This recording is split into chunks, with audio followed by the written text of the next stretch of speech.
All right. Commissioner Grindal. Here, present. Commissioner Lorge. Here. Commissioner Roberts. Here. Commissioner Wright. Here. Commissioner Hoyt is absent. Commissioner Legness. Present. And President Erickson. Here. If you will, please join me in the Pledge of Allegiance. Pledge allegiance to the flag of the United States of America and to the republic for which it stands, one nation, under God, indivisible. liberty and justice for all. All right, we do have an agenda before us. I'd entertain a motion to approve or amend. Motion to approve. First and a second, any discussion? All those in favor?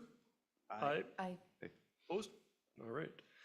Open forums, this is a time when any citizen can come before this body to share anything that they might want to.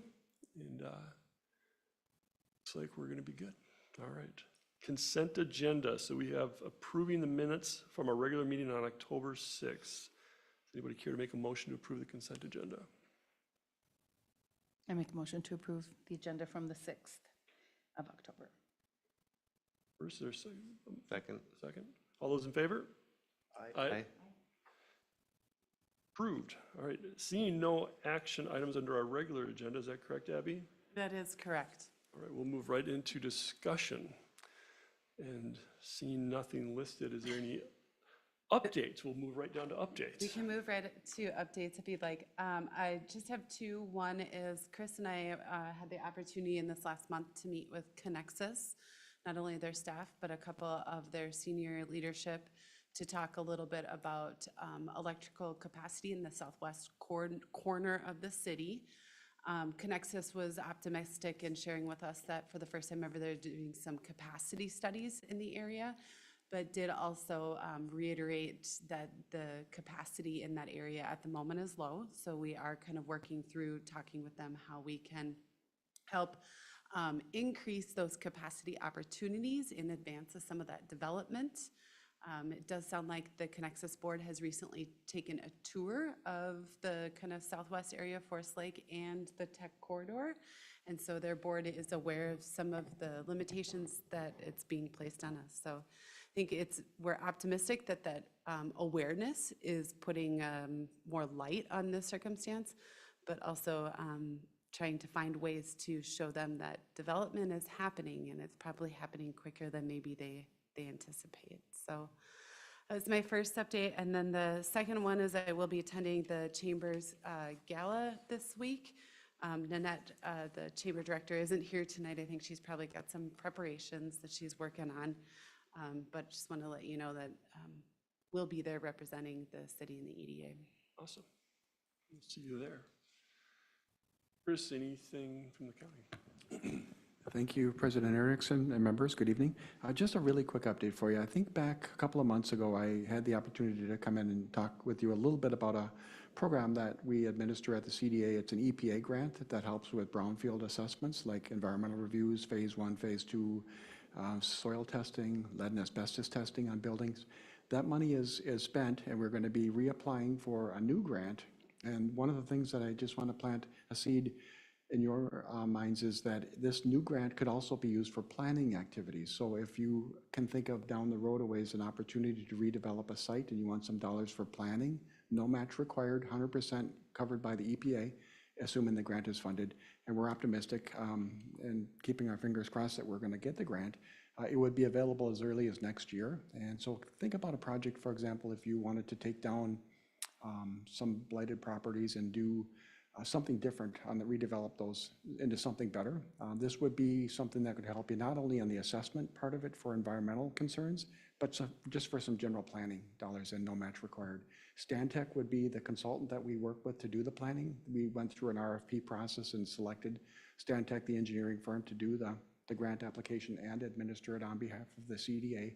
But I'm hopeful that we can get the grant dollars and be able to utilize those dollars for the next 3 to 4 years here in the county to do environmental assessments and planning purposes. So, Excellent. Thank you. That's a great update.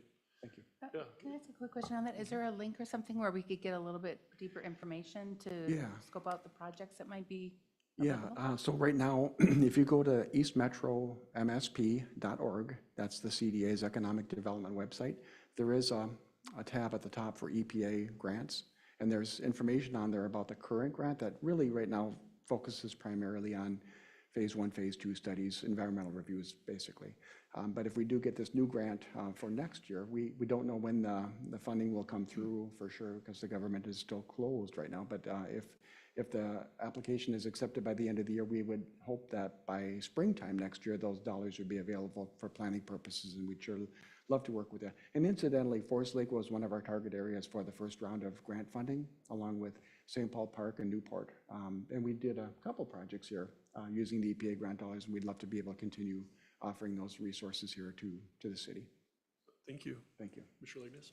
Have the grants historically been allowed for public facility uses as well? So as an example, we have potential for a new complex for public works and whatnot.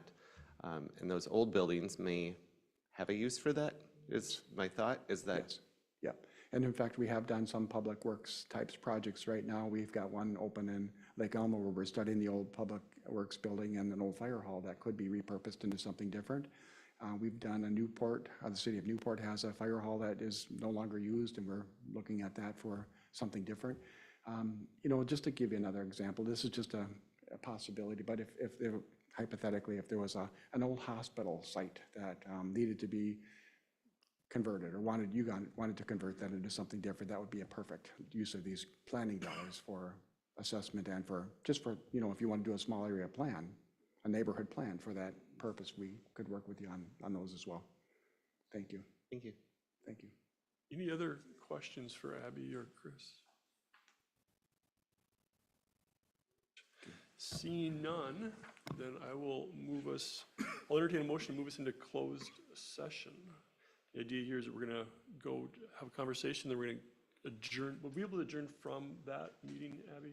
Or do we need to Yeah, come I back here? believe we can adjourn in our closed session. Okay, so we'll be adjourning right from our closed session. Make a motion.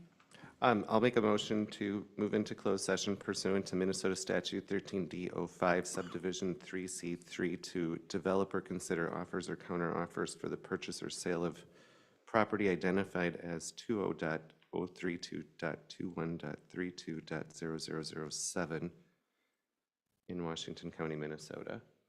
We have a motion. Is there a second? Second. All those in favor, signal by saying aye. Aye. Opposed? And we're in closed session.